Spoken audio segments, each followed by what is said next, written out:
Guitou de Djemeldine Benchenouf. Salam alaikum, Azul Filaoun. Bonsoir. De nombreux observateurs de la scène politique algérienne se posent de sérieuses questions sur ces mesures d'apaisement annoncées par la présidence algérienne qui ont commencé à se concrétiser dans une première phase, nous dit-on, par la libération de 2471 détenus, dont 4 seulement, parmi les détenus d'opinion et prisonniers politiques. Oui, des questions sur des zones d'ombre et sur un manque de communication du système qui laisse donc imaginer qu'il tente de noyer le poisson quelque part, de faire passer une pilule et d'éviter de dévoiler ouvertement ses véritables motivations, ses véritables objectifs. Cette grâce présidentielle interpelle d'autant plus que, contrairement à la date du 5 juillet, la fête de l'indépendance, circonstance ordinaire pour ce genre de mesures, rien aujourd'hui ne justifie ce recours à une grâce aussi spectaculaire, du moins rien d'officiel.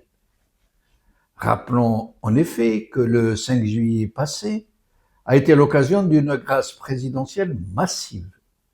dont des prisonniers politiques et détenus d'opinion, toujours au compte-gouttes bien sûr. Et ainsi, en l'absence d'une démarche transparente, les spéculations vont bon train. Certains observateurs, très sérieux, très crédibles, particulièrement branchés sur la chose politique algérienne, affirment que c'est là une convergence, une combinaison de plusieurs facteurs de déstabilisation pour le régime, qui ont conflué en la nécessité et l'urgence pour le régime de donner des signes d'apaisement. D'abord, des rapports de sécurité de toutes les régions du pays, de toutes les wilayas, qui avertissent depuis l'été et qui sont de plus en plus alarmants sur un climat social particulièrement orageux,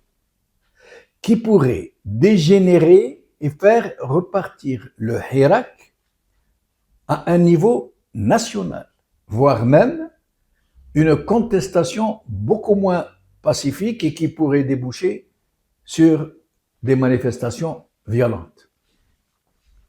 Cette thèse semble très plausible en effet, et à plus forte raison qu'elle risque de se concrétiser à un moment où le sommet du régime est traversé de convulsions gravissimes après le scandale des élections présidentielles dont les Algériens, il faut le rappeler, ne savent toujours rien. Un autre facteur qui est venu fragiliser le système algérien à un point d'alerte générale a été la chute du régime syrien, dont le régime algérien n'a jamais caché le soutien qu'il lui apportait sous le prétexte de contexte géopolitique et dans une dynamique zamazama de lutte contre le terrorisme, alors que dans la triste réalité, les vraies raisons d'un tel soutien à un système criminel contre l'humanité n'ont procédé que de la peur d'être le prochain. Comme l'avait déclaré en plénière de la Ligue arabe, feu Muammar al-Kadhafi, quand il leur a dit, au chef d'État et au monarque, votre tour viendra tous, l'un après l'autre. Une autre éventualité pour les observateurs qui scrutent donc ces événements en Algérie et leurs répercussions sur la pérennité du régime est que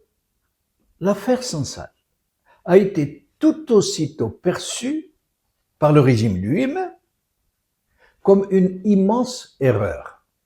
à plus forte raison qu'elle est survenue à un moment où les relations algéro-françaises s'était très gravement détérioré.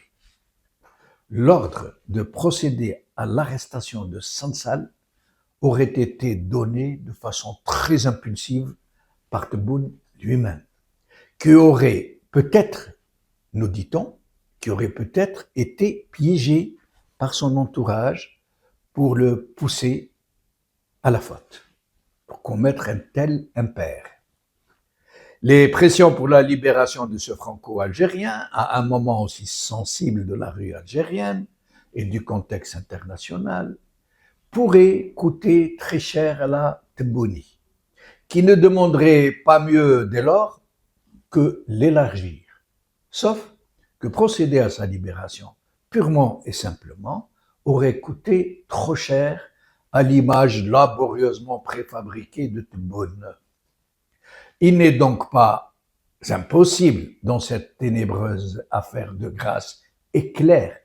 que le cas Sansal puisse y trouver une déclinaison ou une autre. Mais dans toute cette indescriptible pagaille, où les plus proches de la Tebbouni découvrent aujourd'hui toute l'étendue de son impéritie, de son penchant à l'improvisation, au coup de sang, à l'impulsivité, nous pouvons constater très clairement le premier ennemi mortel de ce régime aujourd'hui est le régime lui-même, tout particulièrement Tebboune, ses proches collaborateurs et son nombreuse cour, dont l'incroyable flagornerie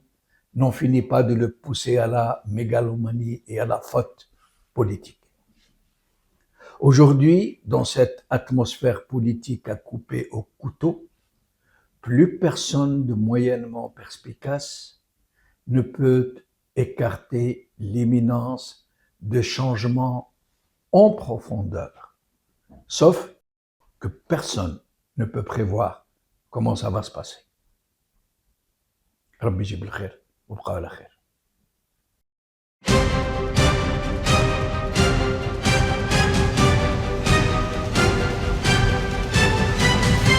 L'édito de Djemeldine Benchenouf.